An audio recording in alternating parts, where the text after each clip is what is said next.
Good morning.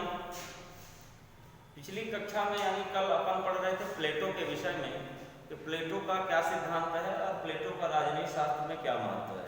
ठीक है, उसी को थोड़ा आज आगे बढ़ाते हुए प्लेटो का साम्यवादी सिद्धांत के बारे में आज अपन चर्चा करेंगे।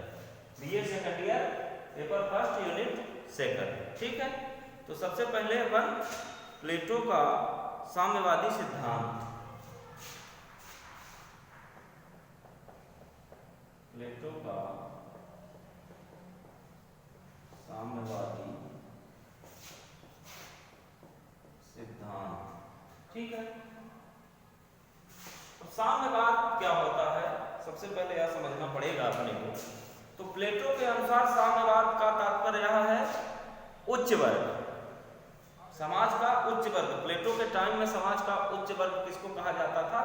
सैनिकों को कहा जाता था। राष्ट्र के देश के सैनिकों को उच्च वर्ग कहा जाता था और साम्यवादी सिद्धांत उन पे यह लागू होता था क्योंकि सैनिक को परिवार एवं संपत्ति रखने का अधिकार नहीं था प्लेटो के अनुसार, क्योंकि सैनिक के पास अगर परिवार होगा, संपत्ति होगी तो वह देश सेवा निस्वार्थ भावना से नहीं कर सकेगा। तो यहाँ पर देखने वाली बात यह है कि प्लेटो ने का जो साम्यवादी सिद्धांत है वह ऐसे लोगों के लिए है कि जो देश सेवा में लगे हुए हैं लेकिन उनको संपत्ति रखने का, परिवार रखने का अधिकार प्लेटो नहीं देता है। ठीक है, तो दो तीन चीजें यहाँ पे अपने को देखने को मिलती है कि स्पष्ट है कि प्लेटो उच्च वर्ग को अपने आदर्श राज्य का स्तंभ मानते हैं। उच्च वर्ग यानी कि शासक व सैनिक वर्ग। कौन सा? शासक जो प्रशासनिक व्यवस्था में है और जो सैनिक वर्ग है उनको वह अपने समाज का आधार स्तंभ मानता है। ठीक है, उसने राज्य की निस्वार्थ सेवा लेने के लिए सैनिकों के लिए साम्यवाद की व्यवस्था की है, जिसका अर्थ है कि संपत्ति और परिवार से दूर रहना चाहिए। सैनिक एवं प्रशासकों को संपत्ति से दूर रहना चाहिए। प्लेटो को इस बात की आशंका थी कि मौजूदा सामाजिक व्यवस्था जिसमें संपत्ति के प्रति लोभ, परिवार के प्रति लोभ, ये चीजें सैनिकों के अंदर ना आ जाएं और किसी भी प्रकार का पक्षपात ना हो, राज्य के संरक्षकों को कर्तव्य पथ से विचलित ना कर दे ऐसी संपत्ति। ठीक है, तो ये चीजें अपने को देखने को मिलती हैं कि प्लेटो ने समाज के सैनिक वर्ग और प्रशासक वर्ग को संपत्ति और परिवार से दूर रखा है। ठीक है ना। अब साम्यवाद के विचार का यूनानी इतिहास। यूनान, प्लेटो कहाँ के थे? यूनान के थे। तो साम्यवादी विचार का यूनानी इतिहास क्या है इसके बारे में अपन पढ़ते हैं। तो प्लेटो के साम्यवाद की व्याख्या, प्लेटो के साम्यवाद की व्याख्या।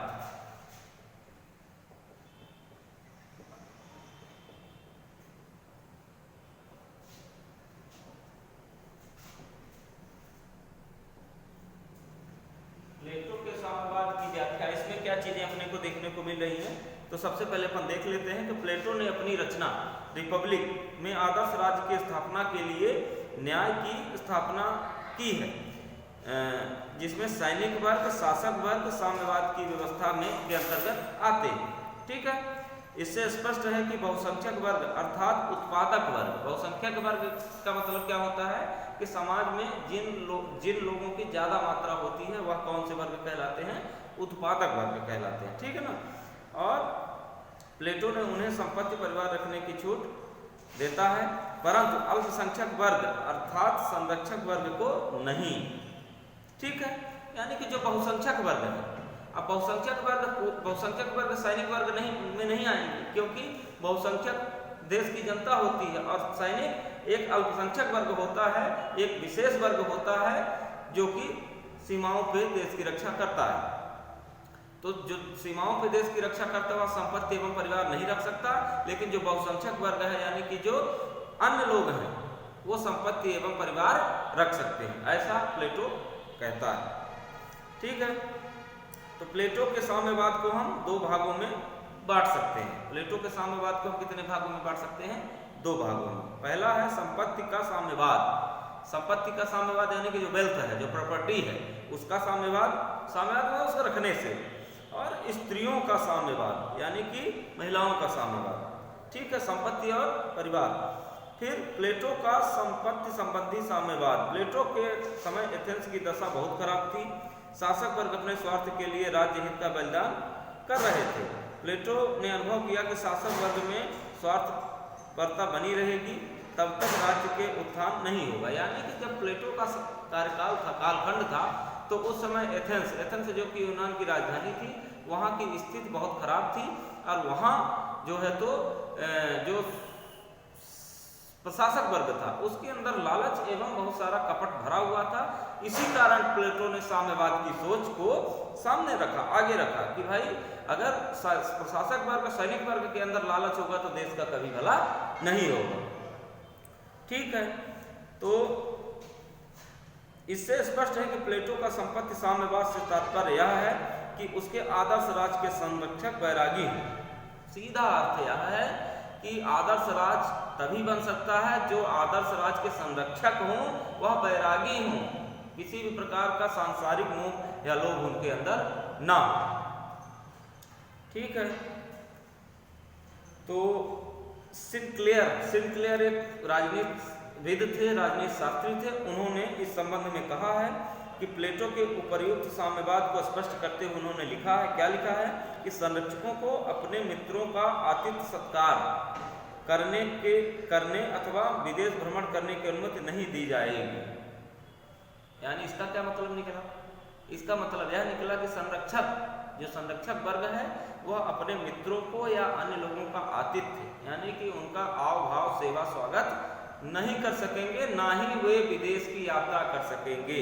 विदेश जाने की अनुमति उनको नहीं होगी। साधारण मनोरंजन पर खर्च करने के लिए उनके पास धन नहीं होगा। यानी किसी भी प्रकार के आमोद प्रमोद के लिए, मनोरंजन के लिए भी उनके पास धन नहीं होगा। ये डिफिनेशन कौन कर रहा है, ये परिभाषित कौन कर रहा है? प्लेटो। उनकी स्थिति उस सैनिक दल की भांति होगी जो सदैव लड़ाई में रहता है और कभी भी अवकाश प्राप्त करने की आशा नहीं रखता है। यानी कि उस वर्ग यानी सैनिक वर्ग की स्थिति ऐसी होगी कि वह हमेशा लड़ाई के लिए तैयार रहने वाला होना चाहिए एवं कभी भी किसी भी प्रकार से अवकाश लेने की मानसिकता ना रखे। प्रोफेसर साइवाइन ने लिखा है कि सरकार के ऊपर धन के भयानक प्रभाव का प्लेटो को इतना दृढ़ विश्वास था कि उसे दूर करने के लिए वह स्वयं संपत्ति का विनाश करना पड़ा, जहां तक कि सैनिकों और शासकों का संबंध है। यानी कि प्लेटो ने वह दिन देखा है अपनी राजधानी का, अपने एथेंस का, अपने देश का, कि संपत्ति एक तरह से मनुष्य को विनाश की ओर ले जाती है। तो कम से कम ऐसे लोगों के पास संपत्ति ना हो जो देश सेवा में हो या देश के लिए प्रशासनिक व्यवस्था में जुड़े हुए लोगों के पास संपत्ति नहीं होनी चाहिए, तभी देश का विकास संभव है, ऐसा प्लेटो मानता है। ठीक है, फिर है प्लेटो के परिवार या स्त्रियों के साम्यवाद का उद्देश्य। यानी कि प्लेटो ने परिवार और स्त्रियों के विषय में क्या लिखा है? उन्होंने लिखा है कि संरक्षक वर्ग, शासक वर्ग के लिए परिवार नहीं होगा, अतः उनके विवेक की रक्षा हो सकेगी। प्लेटो का ऐसा मानना है कि अगर परिवार नहीं होगा तो व्यक्ति का विवेक कभी खराब नहीं होगा, वो उसका विवेक कार्यशील रहेगा। दूसरा, इन्होंने बताया है कि पुरुष और स्त्रियों को अपने व्यक्तित्व के विकास के लिए समान और अधिकतम अवसर प्राप्त हों। प्लेटो भी ऐसा मानता है कि स्त्री पुरुष में समानता होनी चाहिए एवं विकास के लिए, डेवलपमेंट के लिए दोनों को समानता के साथ समान अधिकार प्राप्त होने चाहिए। ठीक है, फिर राज्य में स्वस्थ एवं बुद्धिमान संतान का जन्म होगा। इसी उद्देश्य से वह संभोग की स्वतंत्रता सबको नहीं देता है। यानी कि संभोग की स्वतंत्रता वह सबको नहीं देता है। अगर उसका कारण यही है कि राज्य में ऐसी संतान, ऐसे नस्ल पैदा हों कि स्वस्थ एवं मजबूत हों। उन्होंने कहा है, प्लेटो ने कहा है कि साम्यवाद द्वारा राज्य की एकता में वृद्धि होगी। साम्यवाद द्वारा राज्य की एकता में, अखंडता में वृद्धि होगी, विकास होगा। ठीक है, प्लेटो के साम्यवाद के समर्थन के आधार में पक्ष, यानी कि ऐसे कौन से तथ्य हैं, ऐसे कौन से पक्ष हैं जो प्लेटो के साम्यवाद को समर्थन करते हैं। यानी कि प्लेटो ने जो साम्यवाद थ्योरी दी, सिद्धांत दिया, उसके पीछे तर्क क्या है? इसमें बिना तर्क के तो कोई चीज सही हो ही नहीं सकती। तो आइए देखते हैं कि प्लेटो के साम्यवाद के पक्ष में क्या तर्क दिए गए हैं। तो पहला तर्क है मनोवैज्ञानिक आधार। मनोवैज्ञानिक तर्क दिया गया है। मनोवैज्ञानिक से तात्पर्य क्या होता है समझ लेते हैं। आदर्श राज्य के शासक वर्ग, सैनिक वर्ग व्यक्तिगत संपत्ति नहीं रख सकते। इसका मनोवैज्ञानिक कारण बताते हुए प्लेटो कहता है कि मनुष्य की आत्मा के 3 गुणों में वासना और जिसका घनिष्ठ संबंध संपत्ति से है। यानी कि मनोवैज्ञानिक कारण यहाँ पे सीधा स्पष्ट समझ में आ रहा है कि प्लेटो ऐसा मानता है कि अगर संपत्ति नहीं होगी, संपत्ति का अभाव रहेगा, तो वासना भी नहीं रहेगी, किसी प्रकार की काम इच्छा नहीं रहेगी, जिससे कि व्यक्ति स्वतंत्र रूप से पूरे मन से कार्य कर सकेगा। दूसरा है राजनीति का आधार। राजनीति का आधार क्या है?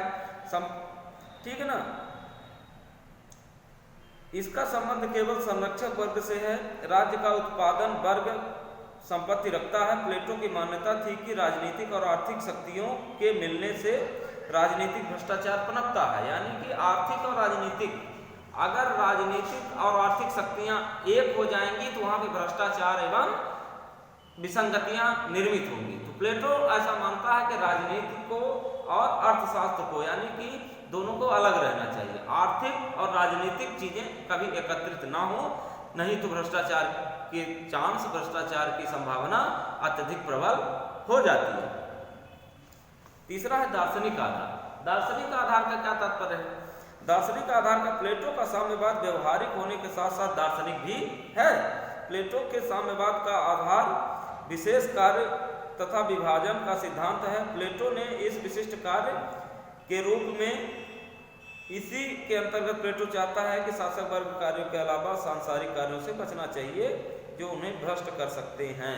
दार्शनिक आधार यानी कि प्लेटो ने एक ऐसे राष्ट्र की कल्पना की, ऐसे राष्ट्र को देखा, ऐसे राष्ट्र का दर्शन किया कि एक खुशहाल एवं प्रजातांत्रिक राष्ट्र की उसने कल्पना की और उसके प्रजातांत्रिक राष्ट्र में भ्रष्टाचार ना हो, इसीलिए उन्होंने ऐसी बातें रखी हैं।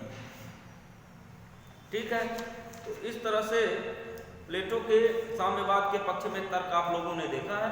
इसको बेहतरीन तरीके से आप लोग देख लीजिए, पढ़ लीजिए, समझ लीजिए और इसको जो है तो फॉलो करिए।